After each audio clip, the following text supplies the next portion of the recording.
Actually, what are the security challenges currently resting on the horizon that we either see or are worried about over the forthcoming decade that we feel will most impact U.S. defense strategy and joint capabilities going forward?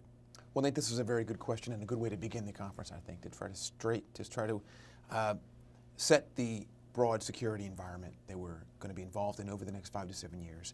And there's a lot of open discussion about this right now.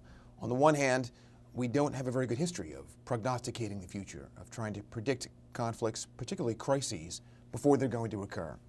And you can rattle off a number of examples where 6 months prior to our involvement in Panama, in Libya twice, Grenada, Afghanistan even, we had no idea we'd be committing military resources to those locations.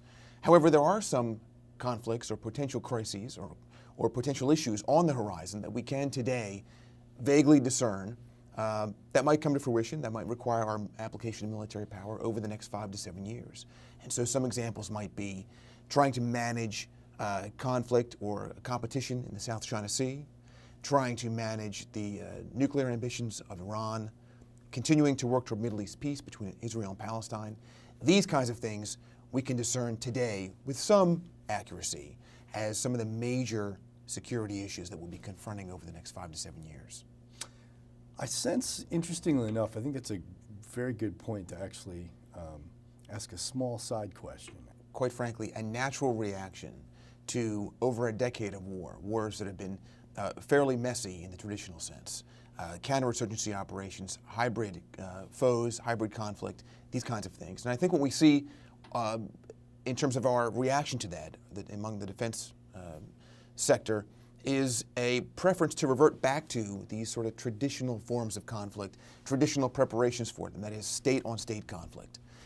The risk there is that we are preparing for the wrong kind of fight, and we may be drawn back into the kind of messy counterinsurgency, stability operations, hybrid conflicts that we've now spent 10 plus years fighting. Mm-hmm.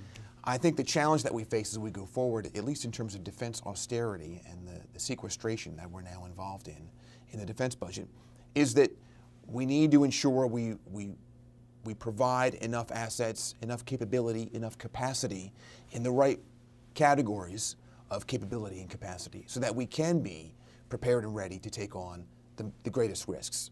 I think that the panel will do a good job of trying to paint the picture for us of where are the primary challenges and how do we mitigate against some of the risks of those challenges, but also maybe some of the less likely challenges. What can we do in the world to try to really shepherd, or I should say, to try to make the best use of our limited resources, both our defense resources and our other budgetary resources in terms of diplomacy and development. So without actually jumping ahead to the April panel, which I think is actually going to be a fascinating discussion, sizes of forces or anything like that, but sort of where are the rub or tension points? Well, there's a lot of attention paid right now to, for example, our competition vis-a-vis China in the East China Sea or the South China Sea or globally.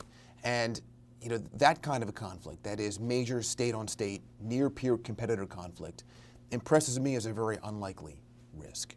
And so I think what that means is that we're likely to devote a lot of resources to that challenge. And I think you see that now in some of the defense policies or defense efforts coming out of some of the think tanks in Washington. And we'll get into some of that on the panel, but also in subsequent panels in the rest of the conference.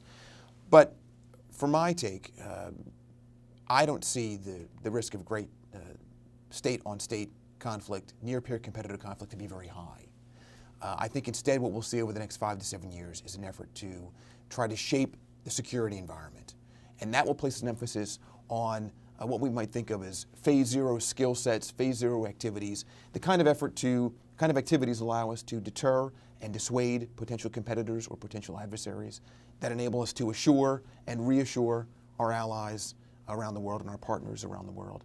And so I think that we're likely to face a security environment over the next 5 to 7 years that is not benign, but is not perhaps as dire as some have made it out to be. But again, we'll get into that in detail, I think, in the panel and also in the subsequent panels of the strategy conference. Yeah, I think that's one of the great benefits of this particular panel is actually looking at is that looking at the various points. It will make finding that balance particularly important. And so that's why I think this strategy conference comes at a critical moment in our defense policy deliberations. So if you were to push yourself out to mid to late morning, insights that perhaps